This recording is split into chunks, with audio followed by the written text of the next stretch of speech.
raise that to the sixth power, you get 1. Very nice. And how about you, Lucian? My favorite number is not that.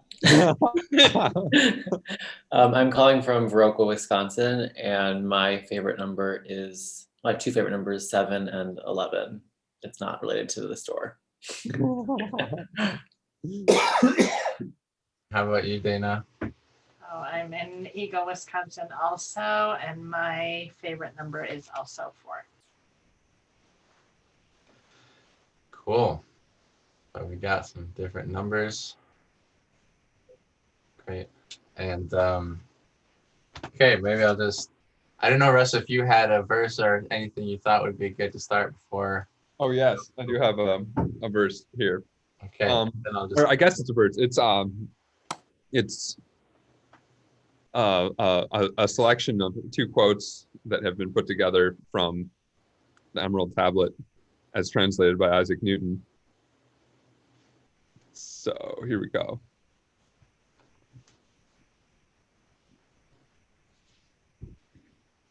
And as all things have been and arose from one by the meditation of one, so all things have their birth from this one thing by adaptation. Its force is above all force, for it vanquishes every subtle thing and penetrates every solid thing. So was the world created.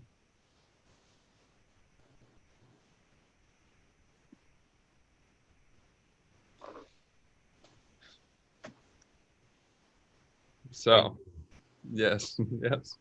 Okay, without further ado, welcome to the Insight Open Mic with Russell Arnold, the language of change, something we've been strategizing to offer for a long time, and just really glad I met Russell a couple summers ago at Questions of Courage, and I was happy to have a conversation at some point about how things are going, and he was sharing about the work he does with math and trying to teach in a kind of holistic way the fragmented concepts of how really just trying to like redeem what's come of knowledge and understand. I was so inspired by his trajectory, and he was willing to try to step in to articulate some of those things here for us, amidst being a educator at the University of Chapel Hill, North Carolina,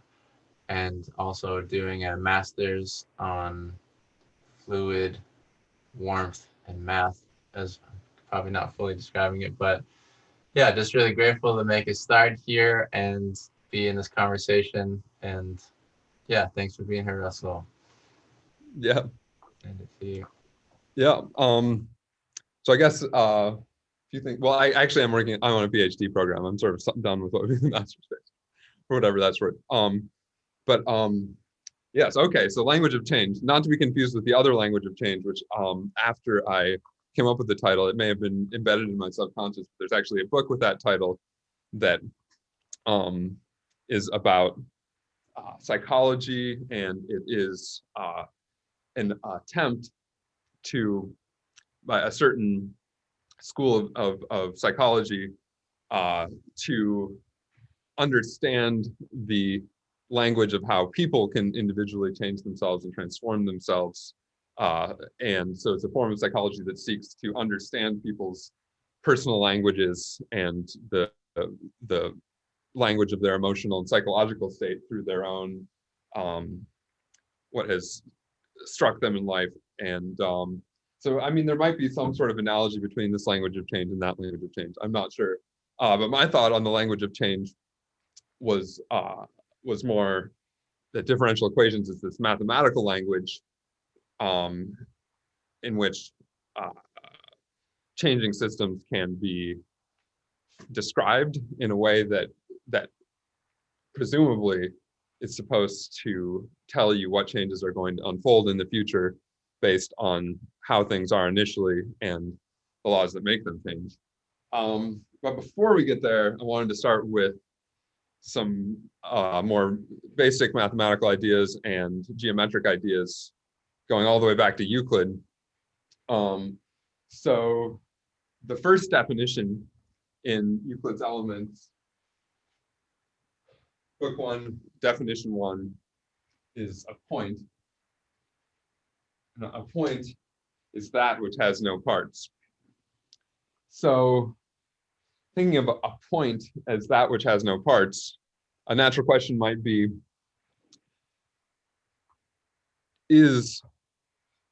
well, of course, I should say he goes on to describe lines and surfaces. So is a line made up of points? Are the parts of a line points? You could ask the same question about space. Are the parts of space points? Or is a point just something you point to? Because in Euclid's geometry, it's implied in the definition of a line, for example, a line is that which has length but no breadth. So it seems that a point would have no length and no breadth. So how could a line which has length be made up of parts that have no length?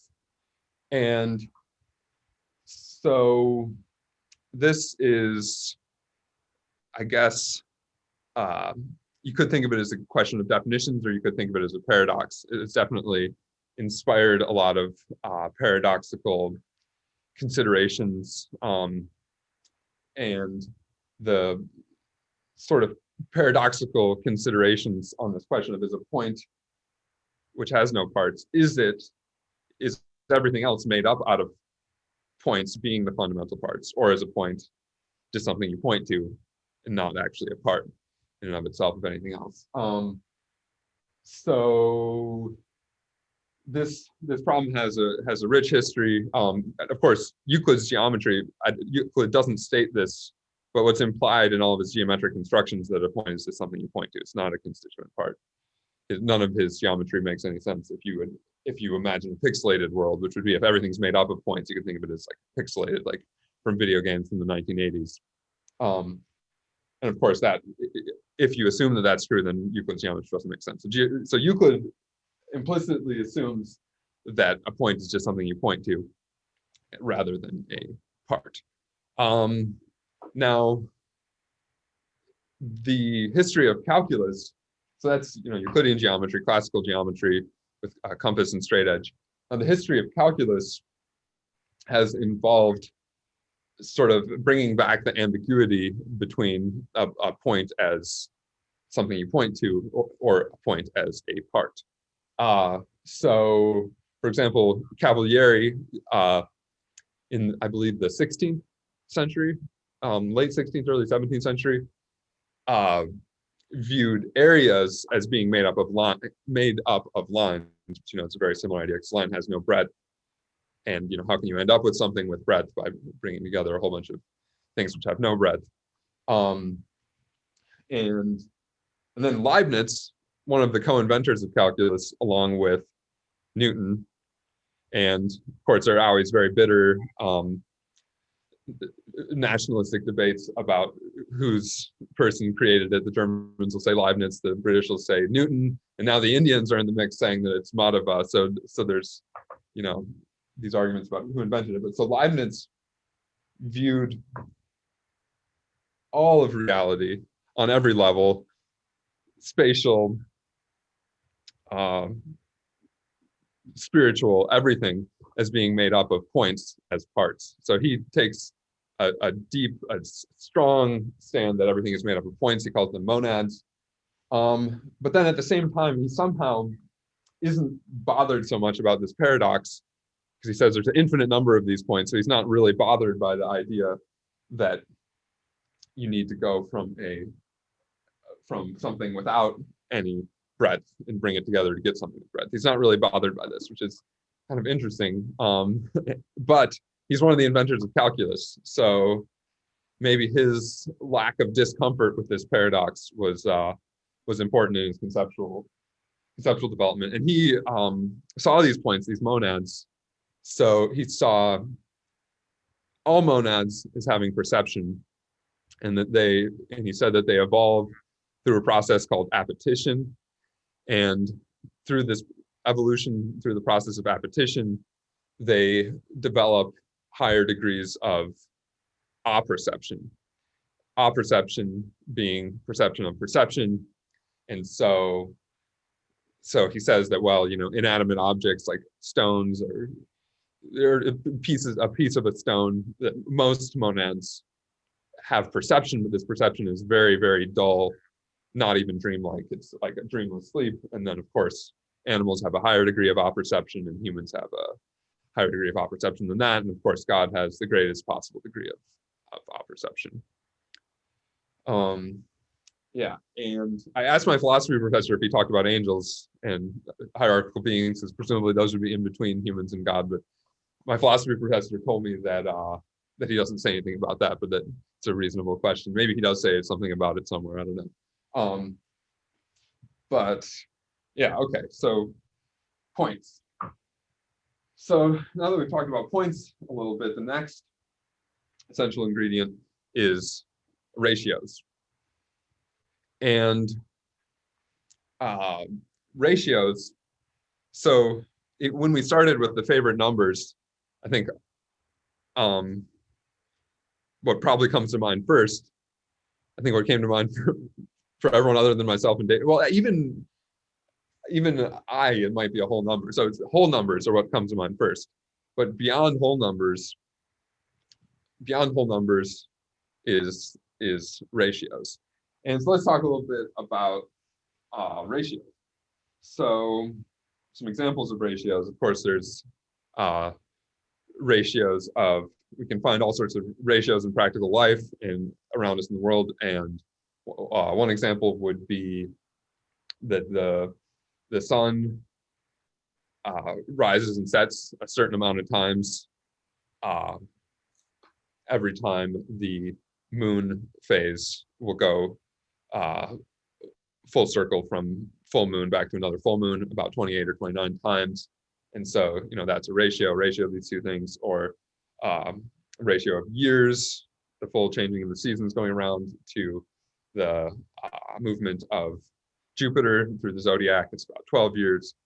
So there are some inspiring cosmic examples, but then of course there are also very mundane examples from commerce, and the ratios have pervaded every aspect of life. It's quantitative comparison, and so rationality. I think it seems very much connected to the word rationality, that when you're being rational, you're comparing things. So to make a rational choice is to compare different possibilities and to choose the rational one, which would be, I guess, well, in modern language, I guess, in modern economics, they would say some choice has a higher utility, and so you would compare the ratio of the utilities and you'd go with the highest utility choice. So ratios, rationality, some examples of ratios, and an example of a ratio that many of you may have heard of is, can you see the board okay? Cool. Example of a ratio that you may have heard of is the golden ratio. I'm going to try to draw it. So the golden ratio has the property that the ratio of this length, sorry to get it right, the ratio of this length right here, the ratio of the ratio of the big length to the small length is the same as the ratio of the total length to the big length. So let's give these length names. So the long length is A and the small length is B. So the total length is A plus B. So we can express this relationship as A plus B. The ratio of A plus B to A is the same as the ratio of A to B. Now, before I started being forced to learn things about physics, I would have considered this a moot point, but as is, these are lengths, so they're not really numbers. So in order to have numbers, you have to have some reference number. But ratios, on the other hand, are pure numbers. And physicists in dimensional analysis, they'll always be canceling the units. So this could be like A plus B meters, and this could be A meters. And then you could write it out in the familiar fractional notation, A plus B meters over A meters. And then the meters units cancel, I guess, would be the notation that physicists would use. But in the familiar fractional notation, we'd write this as A plus B over A is equal to A over B. And then this could be further rearranged, and we could use algebra in case anyone wants to work this out as a fun exercise. So this becomes 1 plus B over A equals A over B. So then if we set X equals B over A, we can multiply both sides of this equation by B over A, and we get X plus X squared equals 1. Did I do this correctly? Or should there be a minus? So this would become X squared plus X minus 1 equals 0. I want to tilt it down a little. Oh. Oh. Okay. Okay. If you want to check this whole setup, be my guess. It's probably a good thing to do. For some reason, I'm thinking I'm supposed to have a minus here, then I'm not. No, I think this is right. Anyways, you can find the root of this polynomial if you remember the quadratic formula and you want to know what the golden ratio is. I believe that the answer is, in order for this equation to be satisfied, the answer is X equals 1 plus or minus the square root of 5 over 2. But of course, this is a definite ratio. So you may ask how we're getting 2 answers here. And the reason is that one of these answers is negative and the other one is positive. And negative numbers don't necessarily make sense in this context. And that's why in the development of algebra, negative numbers were actually not originally accepted to be meaningful or useful. So like if you look at the original formulation of the quadratic formula from Al-Khwarizmi, the inventor of algebra, he does not state it in this form. Because he does not, at his time, negative numbers were not considered to be real. And another thing to point out at this point is algebra. So we've gone from a geometric picture to algebraic formulas.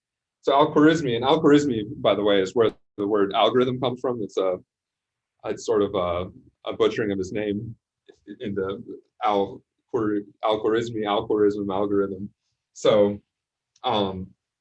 but Al-Khwarizmi, so algebra appears to be some system of solving for unknowns using the symbols. It's sort of divorced from the geometry, but Al-Khwarizmi specifically stated in his original treatise on algebra, which the word algebra is another butchering of some Arabic word, which is the name of this treatise, which I don't know how to pronounce. But he specifically stated that algebra is not solving a system of solving for unknowns, but is just geometry. And in fact, he even, in an act of humility, even denied that he invented anything new and claimed that this was just all followed from Euclid's Elements. So, yeah, okay. So golden ratio.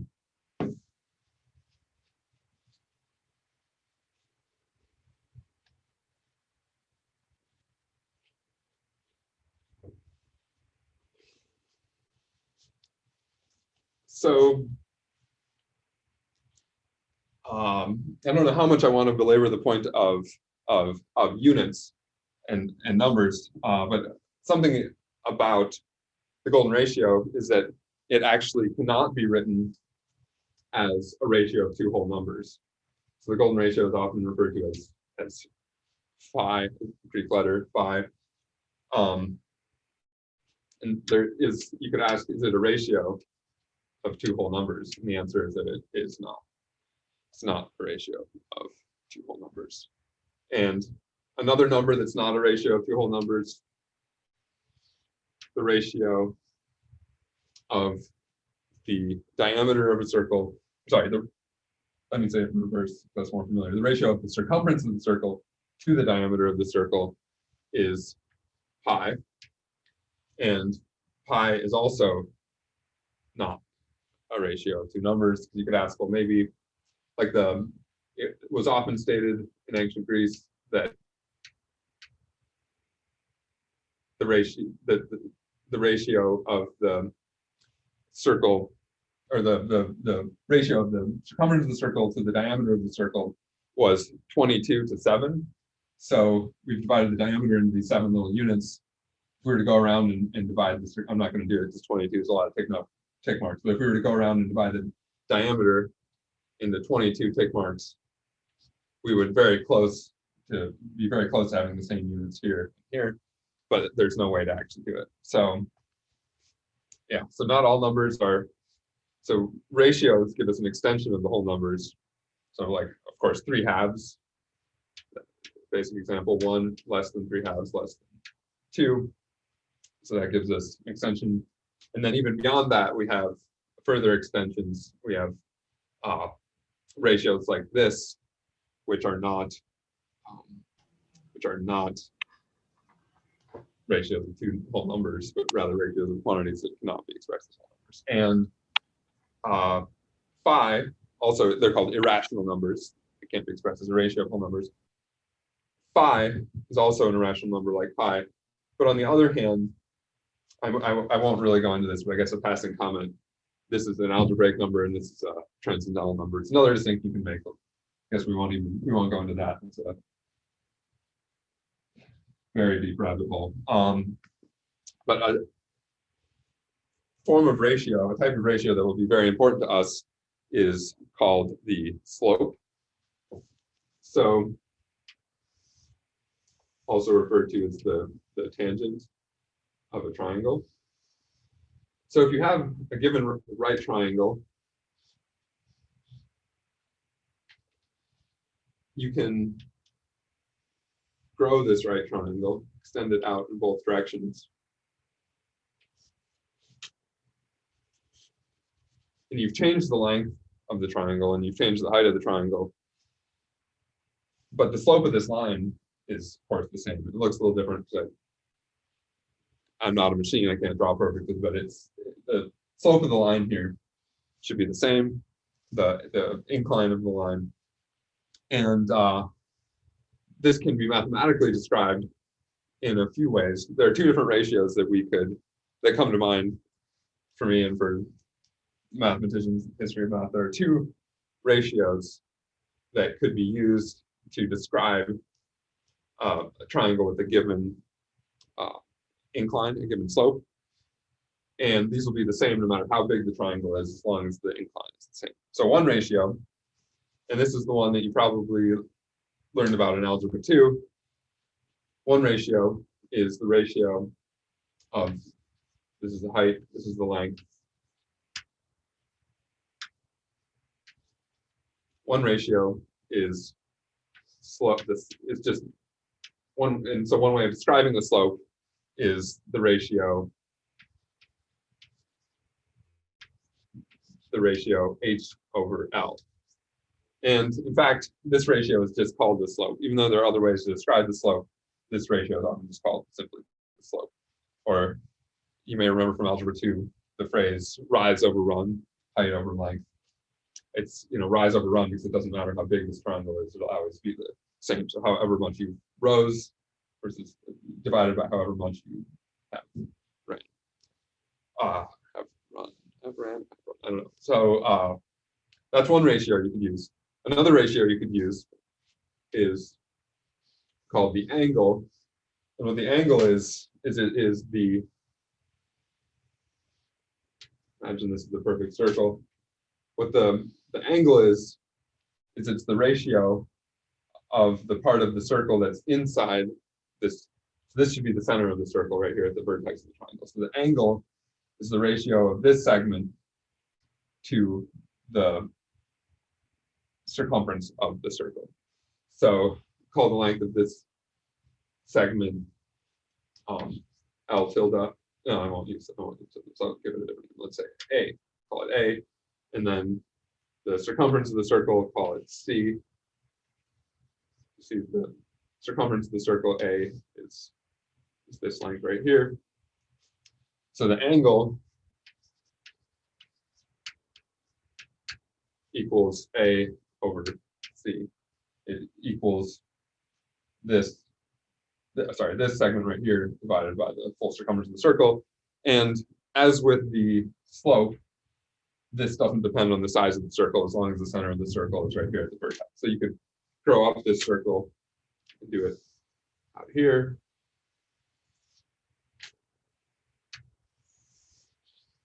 And the ratio is going to be the same because how much you expanded the top of the fraction is the same as how much you've expanded the bottom of the fraction. So the expansion factors cancel. So these two quantities can both be used to describe how far open this triangle is. And so any right triangle which is this far open will have the same slope, will have the same angle. Any two right triangles that are open by the same amount. And yeah, so this could also be used to describe, you can even forget about this right angle right here. This can be described how far open an angle is from, say, a horizontal, from the horizontal. So how much it rises up from the horizontal. Okay. So that is Sorry, would you say that again about the horizontal? I missed that. I got distracted for a second. Oh, okay. So so the slope.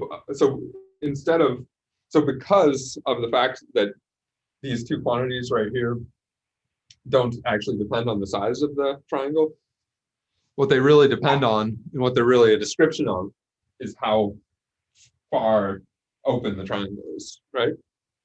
And so they don't actually have anything to do with this side of the triangle. So we can sort of ignore this side of the triangle and say that these two things, what they really describe, the essence of what they're describing is how far up the hypotenuse rises from the horizontal. So say like this is the horizontal line. So then we have another line coming out. How far up is it going? Thank you. Yeah. So yeah, and so this gives us a sense of an idea of angles that can be used, practically, of course, like it's like what's the angle that what's the slope of the Leaning Tower of Pisa, or in other words, what's the angle of the Leaning Tower of Pisa that it makes with the ground, and that, you imagine the Leaning Tower of Pisa being the hypotenuse of some triangle. Okay, so that's the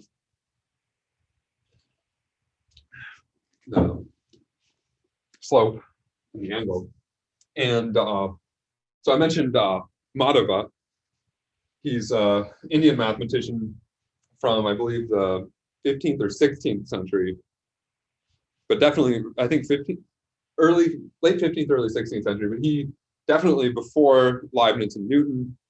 And he, in relation to this problem, so he gave a way of describing the ratio of, or sorry, not that, he gave a way to describe this ratio in terms of this ratio, or rather vice versa. I mean, they're basically, if you can do one, you can presumably do the other. Well, okay, there's a little bit of difficulty in that. But what he gave was a way to describe this ratio in terms of this ratio. And his description it's probably going to be a little bit disconcerting at first. So it is A over C equals H over L minus H over 3L plus H over 5L. Sorry. H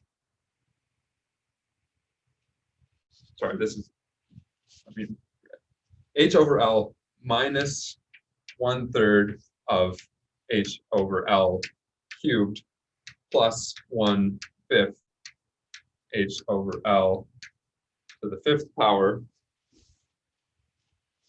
minus 1/7 H over L to the 7th power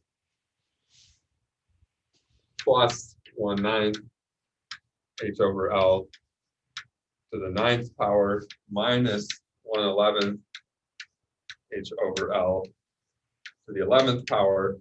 Can anyone guess what I'm going to write next? Plus 1/13 to H to the L to the 13th power. Exactly. Yeah. It just keeps going on and on like this fashion, actually forever. It never stops. So it may be a little bit disconcerting that it never stops. And yeah, so I mean, there's all sorts of ways that people study these things called infinite sums, because obviously some infinite sums are not actually finite numbers. Like, for example, if we did 1 plus 1 plus 1 plus 1, on and on, it would go to infinity. Or if we did 1 minus 1 plus 1 minus 1 plus 1, then we would go from 1 to 0, 1 to 0 to 1 to 0. So our sum would not be arriving at anything. So it's a little bit surprising. Obviously, we won't go into that theory. That's several advanced math classes. So this is a bit surprising that this sum is actually coming out to a well-defined number. And yeah, so furthermore, if you take, what this means is that if you, from a rigorous standpoint, I guess, is what this means is if you take enough of these terms, you can get as close as you want to and more on this idea later, but if you take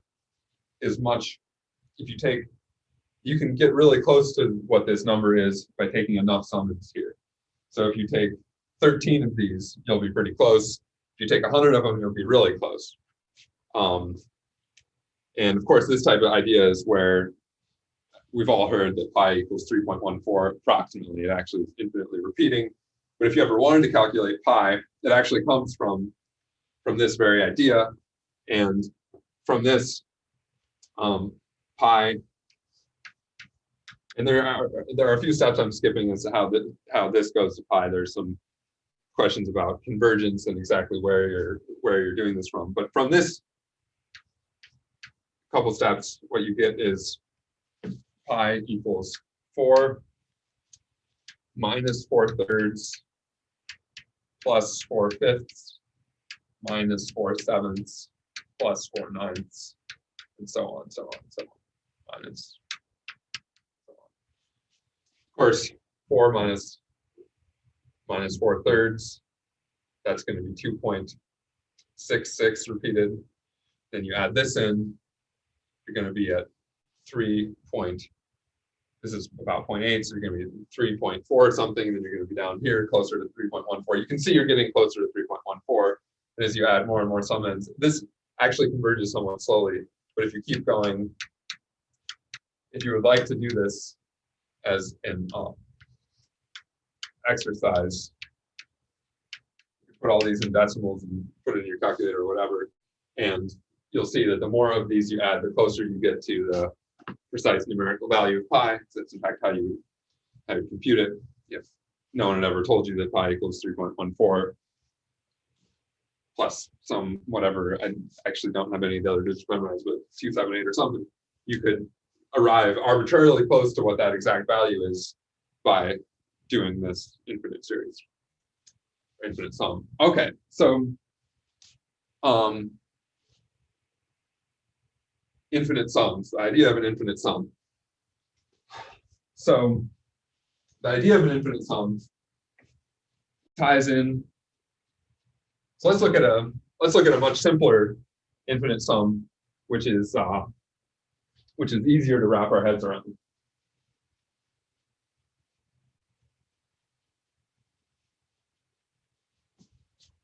This is going to bring us to a very important philosophical problem. So let's take the infinite sum 1/2 plus 1/4 plus 1/8 plus 1/16 plus 1/32 plus 1/64 plus 1/128. Does anyone know what's going to come next?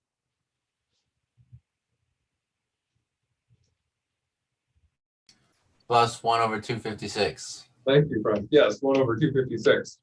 So get the next term in the sum, divide the last term by 2. So next we'll add 1/512, and then 1/1024, 1/2048, and we can go on like this all day.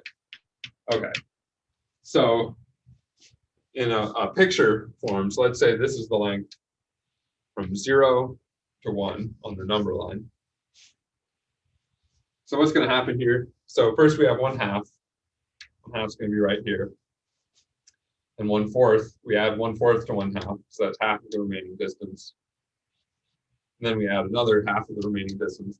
1/2 is half of the fourth, and then half the remaining distance, half the remaining distance, half the remaining distance, half the remaining distance, on and on. We're getting very close to this point. Getting very, very close to this point. We're never arriving at it. So this infinite sum is, in a certain sense, 1. So you add together all these things and you get arbitrarily close to 1. Kind of like that last series we were talking about, you add together an arbitrary number of those things and you get pi. You get arbitrarily close to pi, but you never get pi. Here you add together an arbitrary number of things and you get 1, even though you never get 1. So Zeno, some of you may have heard of Zeno's paradox.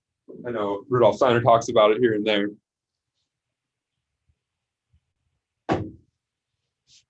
Zeno's paradox is Achilles and the tortoise. So Achilles is having a race with a tortoise. Of course, Achilles is much faster than the tortoise, but he gives the tortoise a head start. So here's Achilles at the starting point, and here's the tortoise.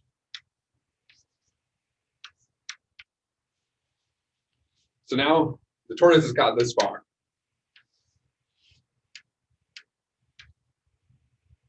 And now Achilles is going to start running to race the tortoise. Okay, so first Achilles is going to get halfway there. Then Achilles is going to get halfway again of the remaining distance, and then he'll get halfway again from there, and halfway again from there, and of course it's getting too small to really be able to fit into these 6 figures. But so Achilles will keep getting halfway from where he was, from how far he was from the tortoise. It'll be half of that distance, then it'll be half of that distance, half of that distance. So Zeno says that since he has to complete an infinite number of steps, each step being getting halfway to the tortoise from the previous step, halfway closer to the tortoise, that because he has to complete an infinite number of steps, that he will never reach the tortoise. And from this, Zeno concludes that motion is impossible, that the senses deceive us, and motion is not actually possible. So there is no motion. Motion's an illusion. So of course, if there's motion, then Achilles would be able to catch up and pass the tortoise. The existence of motion and the possibility of passing a given point are, of course, equivalent. So, yeah, so that is the famous Zeno's paradox, and so Isaac Newton, one of the inventors of calculus, who's also a alchemist and magician and an anti-Trinitarian, very eccentric person, who eventually suffered from mercury poisoning because he was taking some sort of potions for some reason. I don't know exactly what he was trying to achieve. But Newton also is an incredible genius. He's an eccentric genius, but he said, and he was a Kabbalist too, but he said that the opposite, he declared the opposite of Zeno. So Zeno says that motion is impossible, and Newton says that motion is possible. And he asserts something which is absolute negation of what Zeno is trying to say. And let me read this to you. So this is Newton's Principia Mathematica, which is like the first major exposition of calculus. And he attempted to do it in a language, in a format that most resembled Euclid's Elements, because that form of geometry was considered the most rigorous and acceptable and convincing at the time of writing. So here's his lemma one. Lemma one. This is the very beginning of the first book. And I guess I'll read you the name of section one. Section one, of the method of first and last ratios of quantities, by the help whereof we demonstrate the propositions that follow. So lemma one, quantities and the ratios of quantities, which in any finite time converge continually to equality, and before the end of that time, approach nearer the one to the other than by any given difference become ultimately equal. Achilles reaches the tortoise. So, and here's Newton's proof of this statement. If you deny it, suppose them to be ultimately unequal, and let D be their difference. Therefore, they cannot approach nearer to equality than by that given difference D, which is against the supposition. So it's a proof by contradiction. Zeno used proof by contradiction as well. Newton used proof by contradiction, but they came to completely different conclusions based on which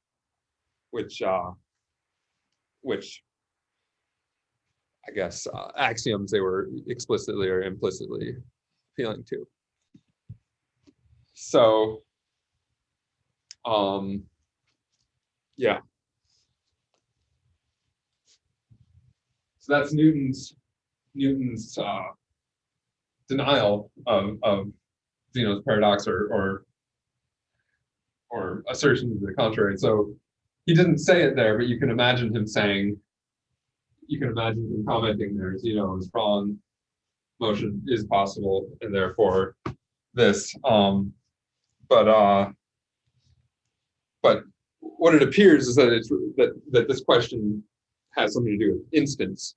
That with Zeno, there's an idea that instants follow the one after the other. So there's the first instant, the second instant, the third instant, the fourth instant, the fifth instant. And you can't have an infinite number of instants following. You can't. So Achilles, say he's at the starting line at one instant, and he's reached the tortoise at another instant. There can't be a finite number of instants between those two, because there's an infinite number of instants where certain things are happening, where at a given instant he's halfway further than he was before. So there's an infinite number of instants. So so Zeno's conclusion is based on the idea that time follows instant after instant after instant, as opposed to Newton's, what's implied in what Newton's saying is that an instant is more like something you point to rather than a component part that time is made up of. And this problem could be looked at in a purely spatial fashion, in fact, we've been drawing it in a purely spatial fashion. And you can draw these halfway points. You can always draw these halfway points. And this location exists, and this location exists. And this process of going halfway in every time gets you closer and closer. So obviously you would have to, if you wanted to actually get there with this dividing process, you would never actually get there because every time you'd be cutting it in half and you keep cutting it in half and never getting there. But spatially, there's no problem that this point exists, this point exists. So, so you can sort of divert the question away from instance and time. And actually the later, more precise definition of so Newton's proposition 1 is not what's taught in calculus 1 classes anymore. Introductory calculus classes, you would not learn Newton's proposition 1, or you probably won't even hear about it, because Cauchy, one of the mathematicians who came in the wake of Napoleon, I think he was not actually contemporaneous with Napoleon, but one generation later, he reformulated Newton's proposition 1 in purely spatial terms that, so I guess that sort of sidesteps the question of time. Yeah, I guess it sort of sidesteps the question of time. So, okay, but back to the question of time, another ancient Greek, another proof by contradiction, another thing that is utterly denied by Isaac Newton and by modern calculus. So instantaneous velocity. So if you think about it, velocity or speed, let's go with speed for now, not worry about velocity. Velocity is just speed with direction. So speed, so when you're driving your car and the speedometer says 20 miles per hour, what does that mean? Well, it means that if you were to maintain the car moving at that speed for an hour, you would go 20 miles. Well, you may not continue at that speed for an entire hour. You may, but your speedometer would still say you're going 20 miles an hour, and then some other time it would say some other speed. But if you think about it, you could 20 miles per hour over 20 miles over 1 hour, 20 miles per hour. But you could divide each quantity by 60. So if you go 20 divided by 60, that's 1/3. So 1/3 of a mile. If you go 1/3 of a mile in 1 minute, or 1/60th of an hour, then that's the same as 20 miles per hour. And you can keep doing this division process. You can divide again by 60.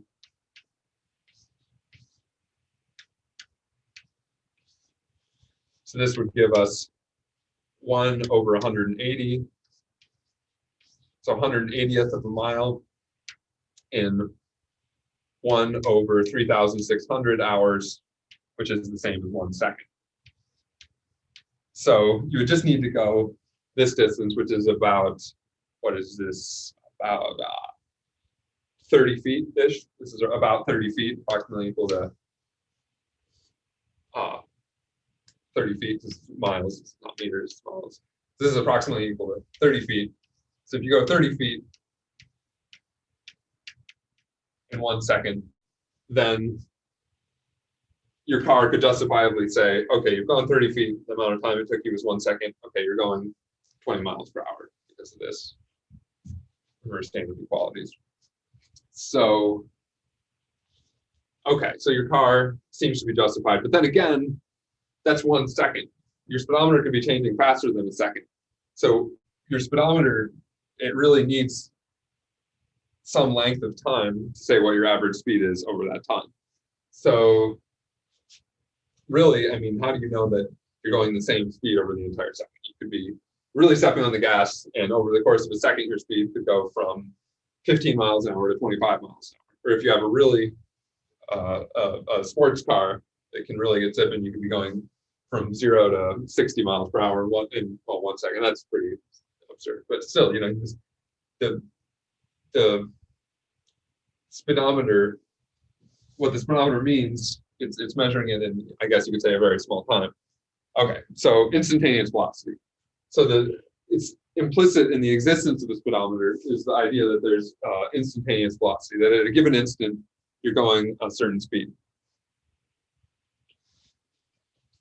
But Aristotle said that there is no such a thing as instantaneous speed. So he would not agree with the idea of putting speedometers in cars because they're telling you that some quantity is there that's not a quantity that's existence he would accept. Or maybe he would just say that it's average speed. I don't know what he would actually do without having here to ask. But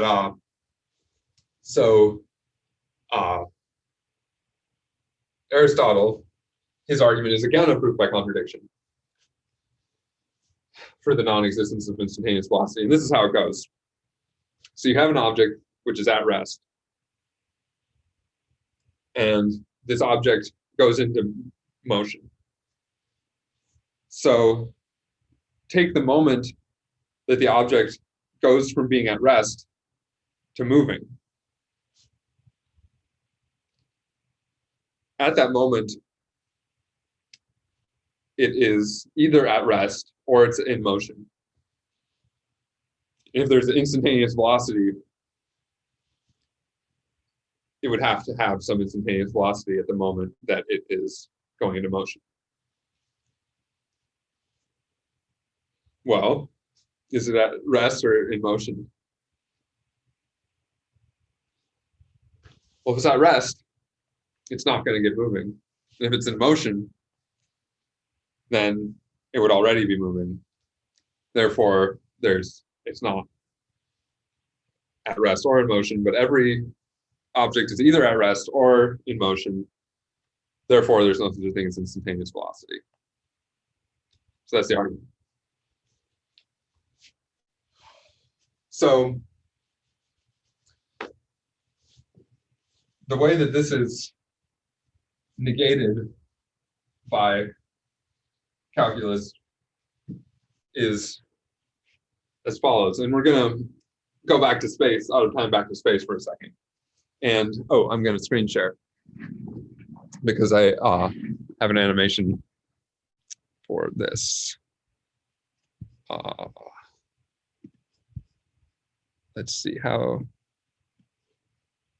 do I screen share? Am I allowed to? Green square. Yeah, you should Oh, be allowed to. yeah, thank you. I should know this by now. Yeah, let's see. Ooh, that's my email. So,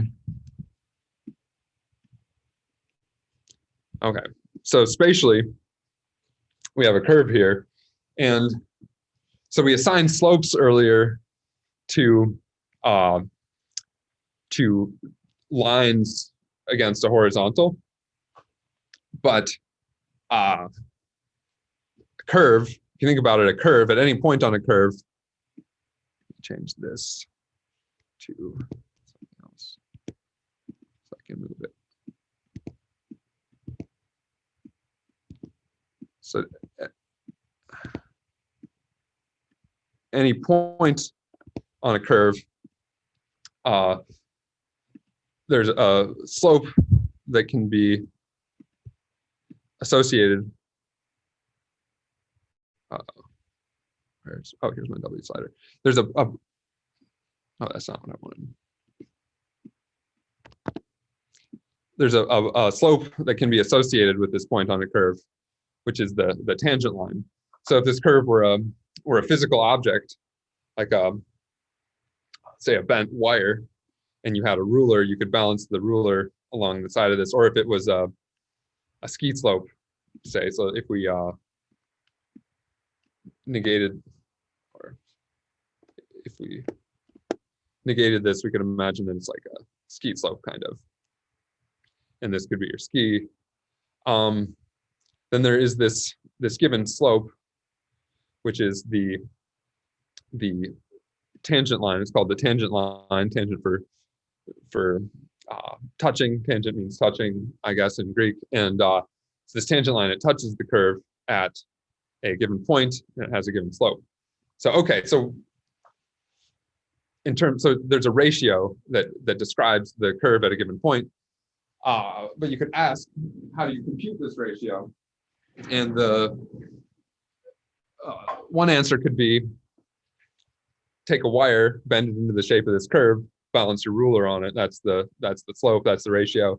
And that's, I guess, called analog computing. And analog computers, there's all sorts of interesting analog computers, and they've gone in and out of style over the past millennia. But if you look at Euclid's elements, and this idea that's influenced mathematics since is the idea of conceptual purity, where you should be able to do all your constructions with the least possible number of physical objects and auxiliary things that you bring in, like a wire and a ruler and all these things. Just a compass and a straight edge. That's all there is in Euclid's geometry. So for conceptual purity, you're supposed to sort of avoid analog computing and bringing in all these objects. So the question is, how do you compute the slope of this line? Because normally to draw a line, you need 2 points. You need the line to go through 2 points. And this line here, it looks like it might be going through multiple points, but here it's pretty clear that it's only going through 1 point. And we can zoom in a bit. Pretty clear it's just going through 1 point. Okay, so, but how do we compute it? So we need 2 points. So well, let's take that point as one of our points.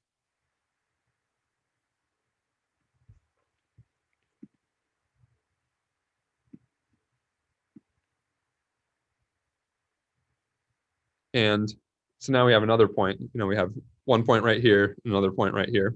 So now we have 2 points on the curve. One of them being our initial point. And let me get our initial point highlighted. So W after W. Oops, should be in one place. Okay, so we have our initial point where the line is tangent to that point, and we have our second point here, and I guess I'll get the second point highlighted too.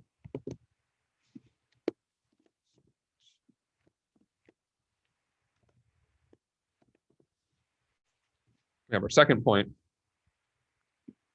and as you move the points closer together, this line, just call it secant line. Secant means cut. It's cutting through the curve. This line approaches the other line, and to put it in Newton's words, let's see, where did I put Newton? Put it into the words of Newton's proposition 1, the quantities and ratios of quantities, which in any finite time converge continually to equality. So they converge continually to equality, and before the end of that time approach nearer the one to the other, then by any given difference become ultimately equal. So the secant line becomes ultimately equal to the tangent line. Yeah, do this over and over. It's sort of fun to do. It all gets close to it. Okay, so what does this have to do with Aristotle's paradox, or Aristotle's denial of instantaneous velocity? So if you consider the horizontal distance here, so can everyone see my mouse, by the way? Okay, so if you consider the horizontal distance here, if you consider that to be time, so let me zoom out a little bit. So this is 0 time, and as you move along the horizontal axis, that's time progressing, and the vertical axis is distance moved. So if you consider it that way, this over time, this, say, a particle is moving, it's moving, and it's just moving in a straight line. It's moving in a straight line, but the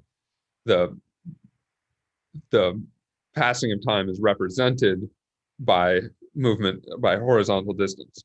Now, this is a thing that's been common since I don't know exactly when this type of charting out time as if it was space has been done, but at least since well before Newton, or at least several decades, if not a century before Newton. I don't know the exact moment that it started. But okay, so once you've done that, if you remember earlier about the slope of a line is the rise over the run. So if we go back to these lines, so between these 2 points, there's a rise between the 2 points, and there's a run between the 2 points. And so the slope of this secant line, the purple one, is going to be, I realize now that you probably can't see the chalkboard that I'm about to write on because I'm screen sharing. But I want to go back to little square of you there. Oh, there is. Okay, good. So what the rise, you have the rise, and we have the run of the purple line. And in calculus classes, they usually call this delta t, so it's the change in time, because the horizontal distance we're regarding as time, and this height here is,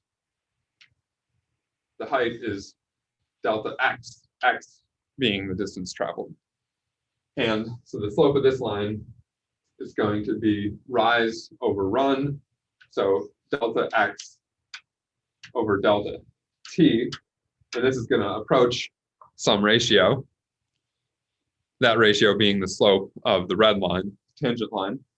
And Leibniz, with his seamless integration of the ideas of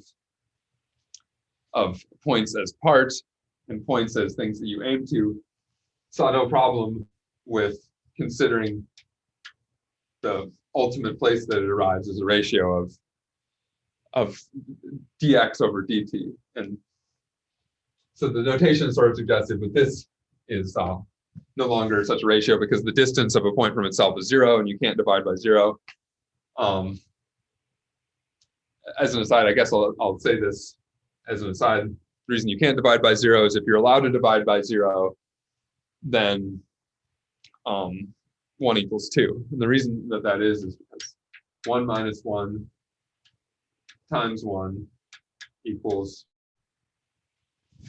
all right, we don't even need to say 1 minus 1. 0 times 1 equals 0, which equals 0 times 2. So divide both sides of this equation by 0. 1 equals 2. This implies that 1 equals 2. But of course, 1 does not equal 2, so therefore you can't divide by 0. Okay, so this is not actually a ratio of a change in distance over a change in time. But Leibniz gave us this notation, which people still like. Newton did not use that notation. I think Newton's notation is x prime of t, which is, I guess, not as descriptive. So you can kind of see why people like Newton's notation. But okay, so what does this slope mean now?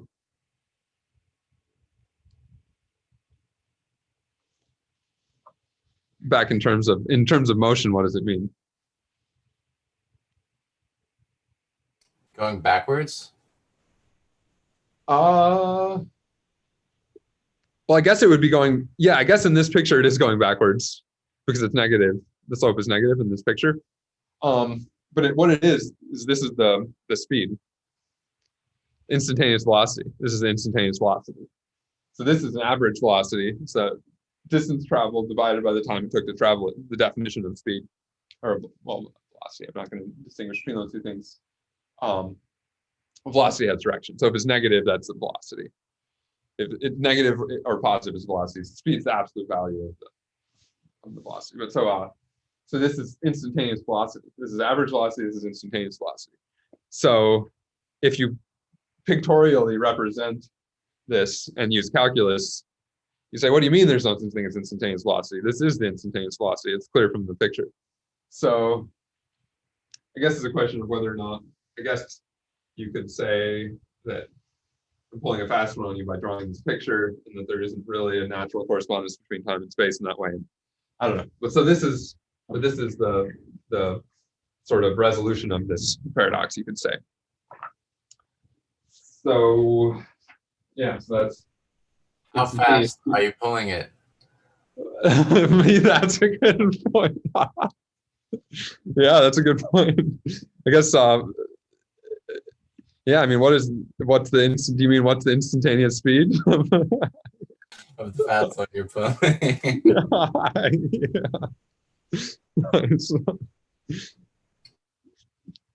So there we go. So yeah, so that's ratios, that's calculus.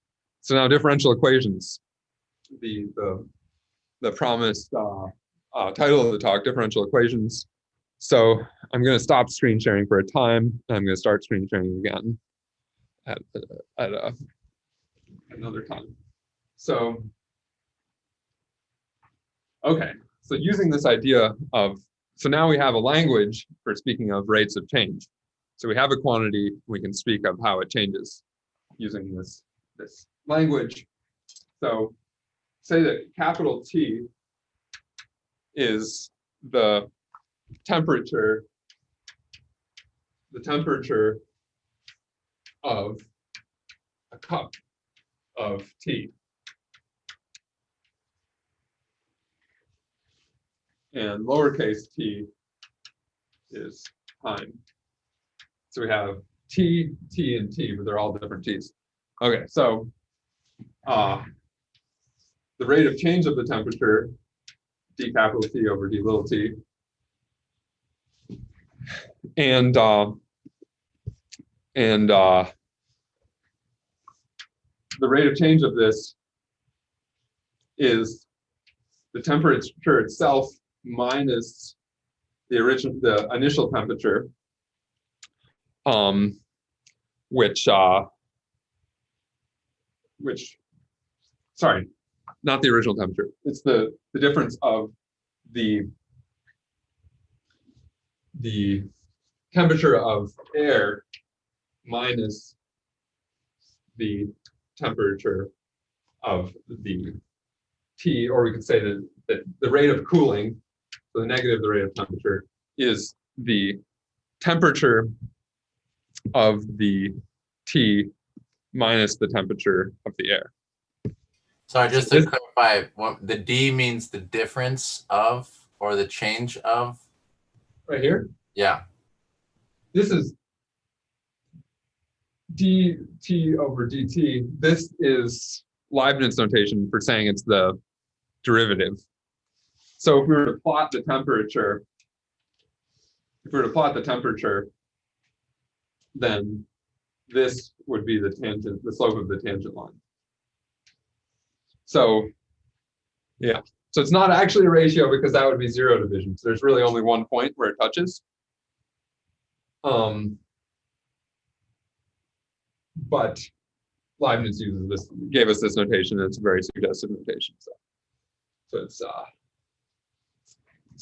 sort of the preferred notation among a lot of us. So yeah, so it's the instantaneous rate of change. It's the instantaneous rate of change. Yeah. So and so this is a differential equation. It relates rates of change to other quantities. So let's call it the initial temperature.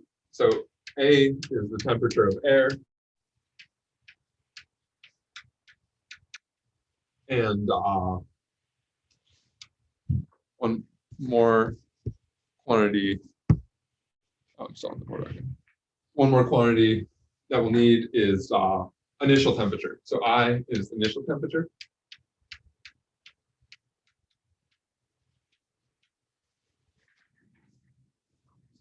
as the initial temperature. So this is a differential equation. So you could say, so let's say that we know the initial temperature and we know the temperature of the air. So say it's a cold day, the temperature of the air is 30 degrees.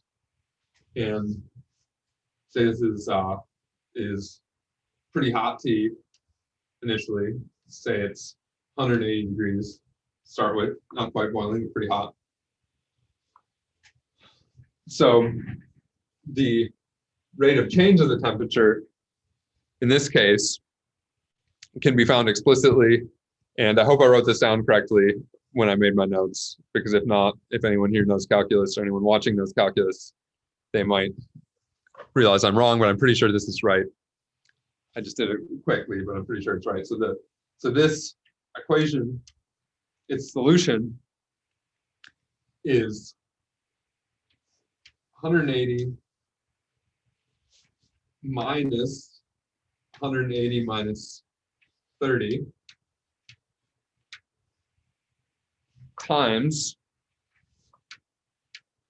t minus t squared over 2 plus t cubed over 6 minus t to the 4th over 24 plus t to the 5th over 120 and so on. And let's see, am I still on screen? Oh no, it's way down. Sorry about that. Okay, so this one's a little bit harder, but does anyone know what number comes next? This is a kind of harder one, I guess.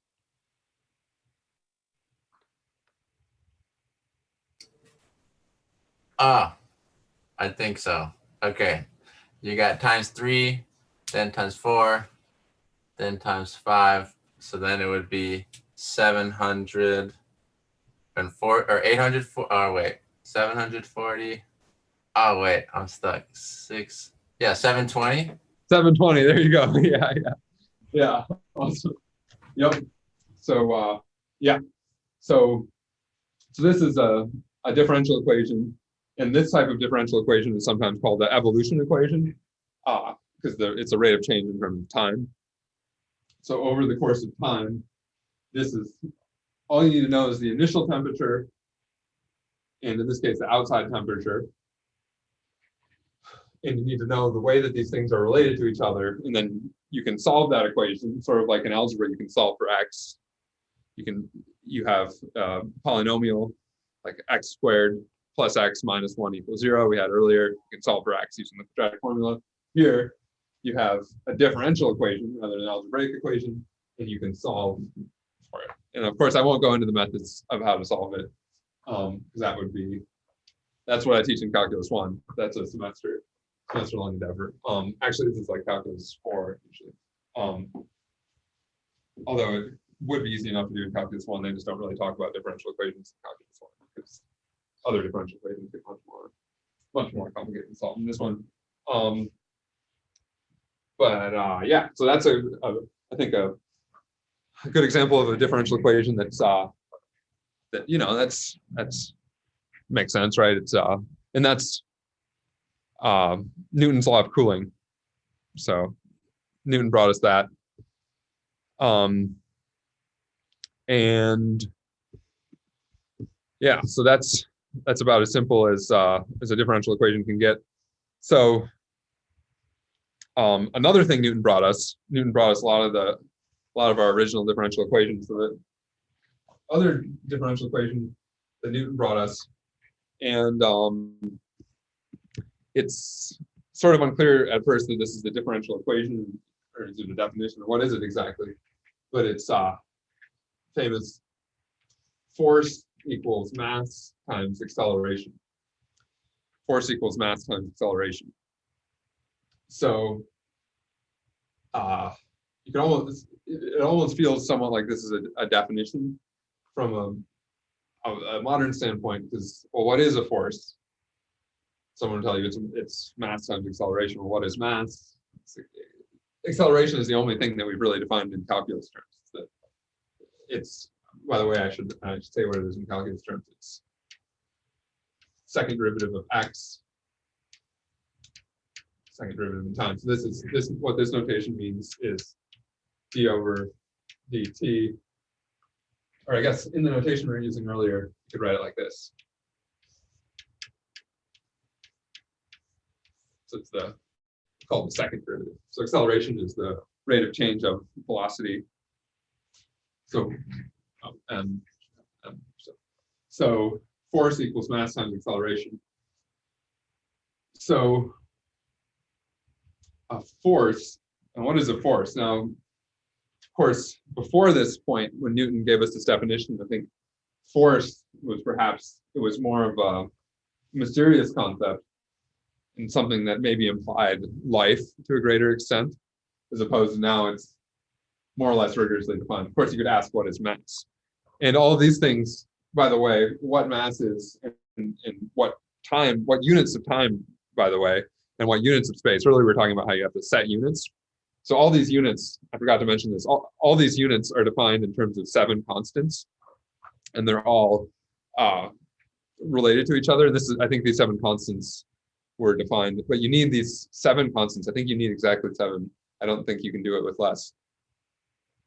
You get all the units of the SI system, and these 7 constants are very bizarre and seemingly convoluted. The only one that seems very accessible is the speed of light. The other one, then there's the cesium standard, which is where the accepted definition of time comes from. Because if you've probably heard about how like people used to define time, even in the last, I don't know, last decades, people define time in terms of the rotation of the sun. So you divide a day by a certain amount.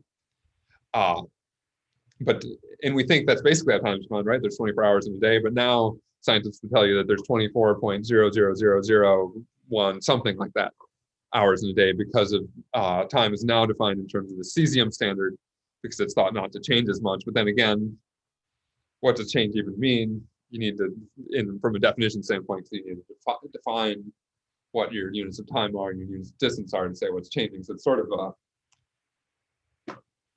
it's a deep rabbit hole. But anyway, so force equals mass times acceleration. So the significance of this, and so maybe also just with units of time, I wonder if you have a sense, because I didn't set up a clear picture on how far we'll go.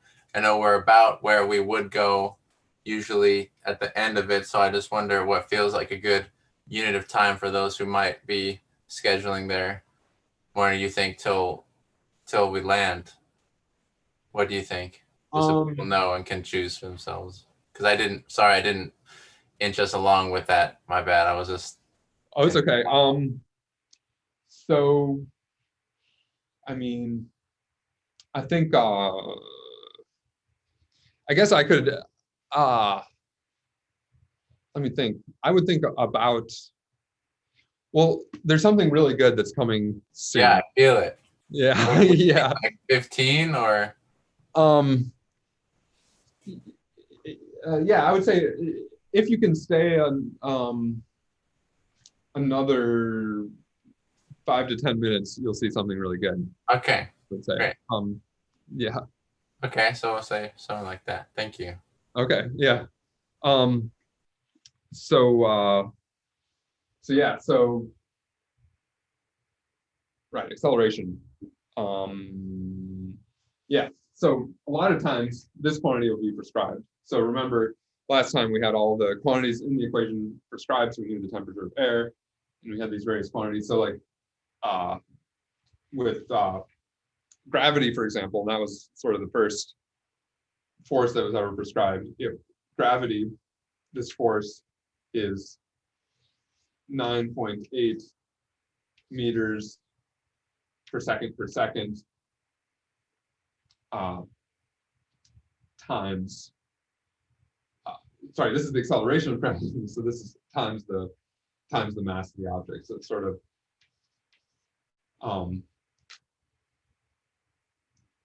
and so what this says is that the object is going to accelerate at 9.8 meters per second. And yeah, so that's sort of the prescription. Then the law of universal gravitation gives us another force field, and electricity, electrostatics, and fluid dynamics. There are going to be all these different force fields, and you can always get a differential equation to describe that system out of. Oftentimes the equations of physical systems come from Newton's equations. So in this law of Newton. So the picture that's painted by Newton and by where we are now is that these differential equations, these evolution equations, that you have basic laws and you have some initial conditions, and then something happens according to these laws.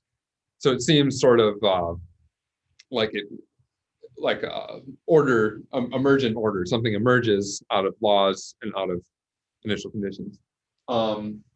As opposed to there being some order built in, it just sounds kind of like, and this is actually how economists have used differential equations in the picture that comes into economics from differential equations, that you just have, you have sort of like a virginal setup or like a tabula rasa, and then it evolves according to certain laws. So you're sort of getting an order out of chaos. But a very important paradigm in differential equations, one of the most important developments, perhaps, arguably, in differential equations, came from a gentleman named Joseph Fourier, who was a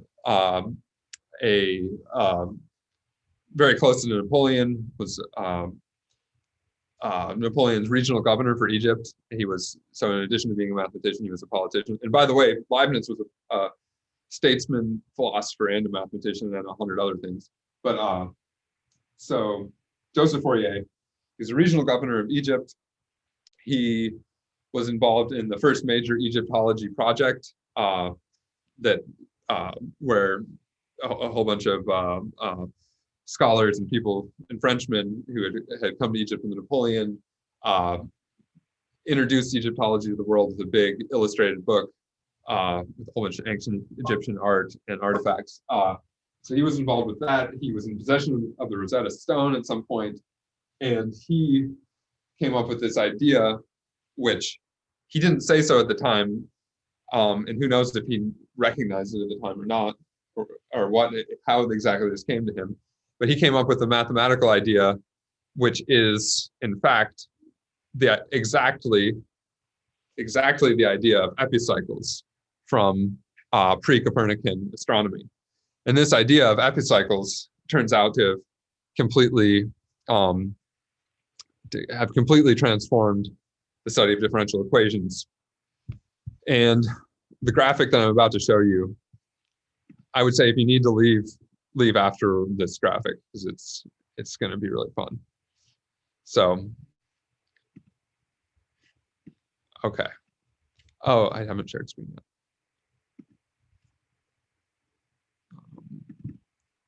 Okay, so right now, this just looks like a circle. Not necessarily very interesting. It's just going around in a circle. But then we can make epicycles emerge. And let me start adding epicycles.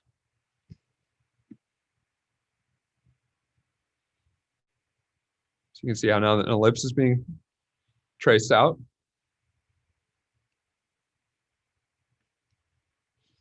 Okay, so that's an ellipse. I don't know if that's all that interesting.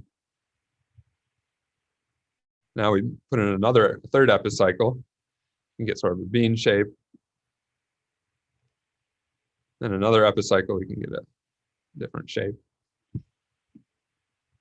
And another epicycle. You can have another epicycle. Another epicycle, another epicycle.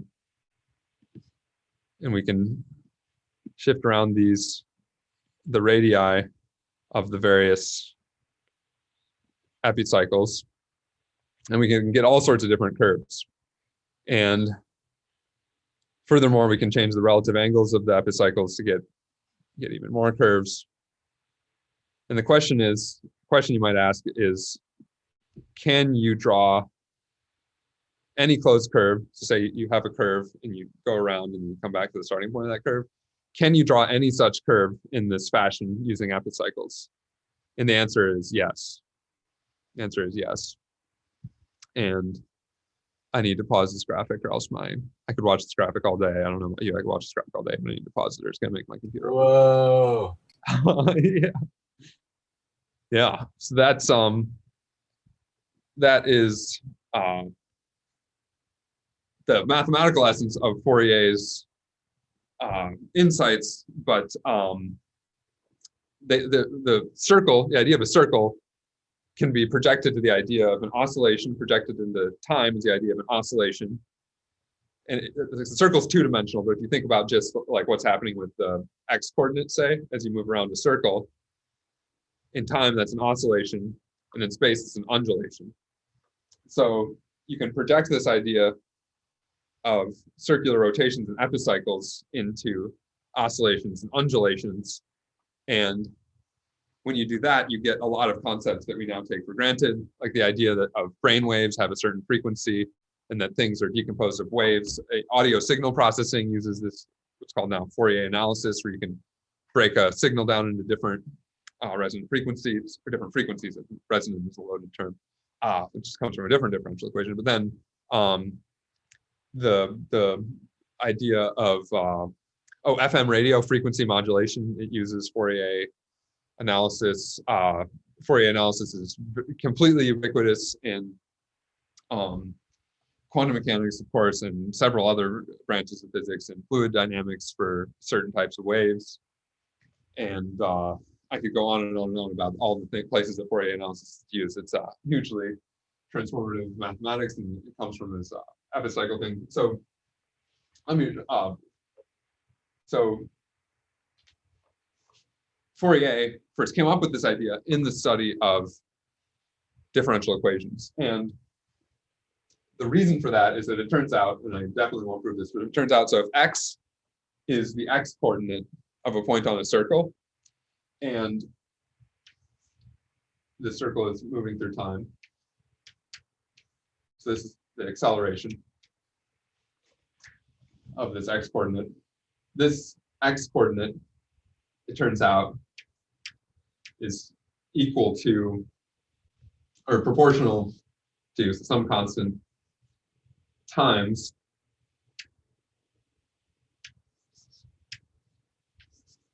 negative constant x. So for a radius circle, unit speed, this could just be written like this. So if you have a different differential equation, all sorts of other differential equations like Schrodinger's equation, you can find this differential equation sort of hiding in other differential equations and build up solutions out of it. So it's like there's this like hidden order of epicycles that's hidden in all these differential equations. And so you can use this idea to decompose them and to find solutions that have sort of an order of machinery. You can even think of it as like clockwork. That image of the epicycles is sort of like clockwork, but they have this clockwork behind them that's giving them structure. So it's not really necessarily emerging out of chaos. There are these clocks in the background that are keeping track of everything. And so yeah, so that's sort of the connection to differential equations comes from this. And Joseph Fourier actually originally came up with this, or originally applied it to an equation for heat diffusion, the heat diffusion equation, which is very roughly speaking, it is the rate of change of the temperature is equal to some constant times the second derivative with respect to space. So second derivative with respect to space, so that's going to be how much as you move along in space, how much is the slope of the tangent line changing? So it, in a sense, measures curvature, although curvature is a quantity, a specific quantity that has a slightly different definition, but it, to some extent, measures the curvature of the curve. So this is an equation for heat diffusion that he was studying. And Schrodinger's equation, so it's also called the diffusion equation sometimes. And, very basically, there are other terms you can add into here that make it more arbitrary. In the very basic way, this is the heat diffusion equation that Joseph Fourier was studying. And the same idea can be applied to Schrodinger's equation. Well, Schrodinger's equation is just a diffusion equation with an imaginary constant. So this is some imaginary number times this constant. And of course, T, I shouldn't even use T because it's not really a temperature anymore. It's I don't know, it's a thing. People argue about what it even is. But this is Schrodinger's equation, which is exactly the diffusion equation with an imaginary constant. Schrodinger came up with this idea, published it in like 1925 or 26. And what's interesting, people who've been studying anthroposophy for a while may have heard that Rudolf Steiner in a lecture a few years before that said something about the importance of a diffusion equation with an imaginary constant, which is pretty wild because it doesn't seem like anything that anyone would pull out of their hats, especially because the first time that Schrodinger published this, it was actually a much more complicated equation, and it took him a while to whittle it down to something this simple.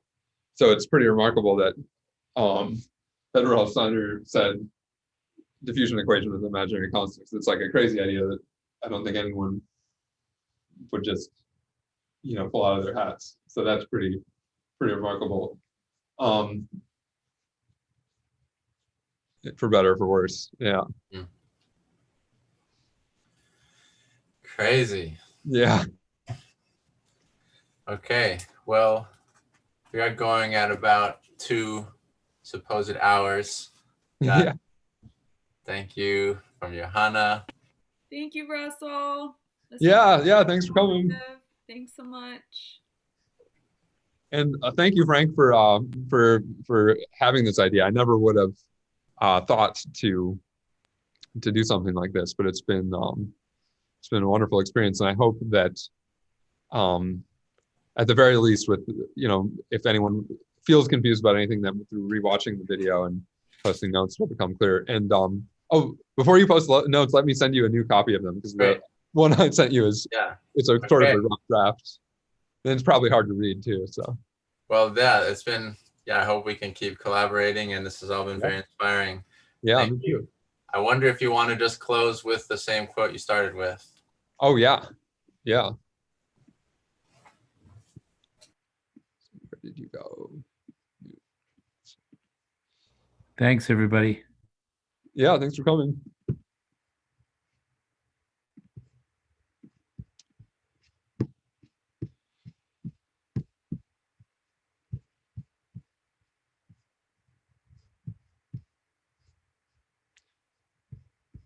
So here we go. So this is the Emerald Tablet, excerpt from the Emerald Tablet. It's translated by Isaac Newton. And as all things have been and arose from one by the meditation of one, so all things have their birth from this one thing by adaptation. Its force is above all force, for it vanquishes every subtile thing and penetrates every solid thing. So was the world created.